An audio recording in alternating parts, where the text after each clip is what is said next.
Hello everyone, আমি দেভি আর আমার নতুন একটা ভিডিওতে তোমাদের অনেক অনেক ভালোবাসা। আজকে আমি করেছিলাম ম্যাগি দিয়ে একটা রেসিপি, চলো সেটাই তোমাদের সঙ্গে শেয়ার করি।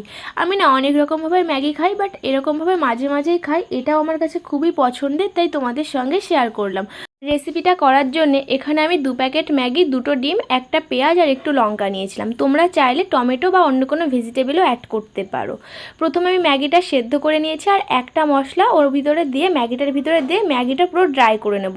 দেন এখানে আমি লঙ্কা কুচি, পেঁয়াজ কুচি আর 2টো ডিম ভালো করে ফেটিয়ে নিয়েছিলাম আর তার মধ্যে কড়াইয়ে একটু সামান্য তেল দিয়ে ডিমটা দিয়ে দিয়েছিলাম।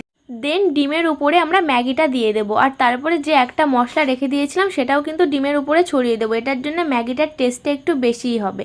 আর তারপরে এটা রোল রোল করে পেঁচিয়ে নিলেই রেডি হয়ে যাবে আমাদের ম্যাগি আর ডিমের একটা সুন্দর রেসিপি। তোমরাও একবার এভাবে ট্রাই করো, খেতে কিন্তু দুর্দান্ত হয়। ভিডিওটা তাহলে এই পর্যন্তই, দেখা হবে নেক্সট ভিডিওতে। টাটা।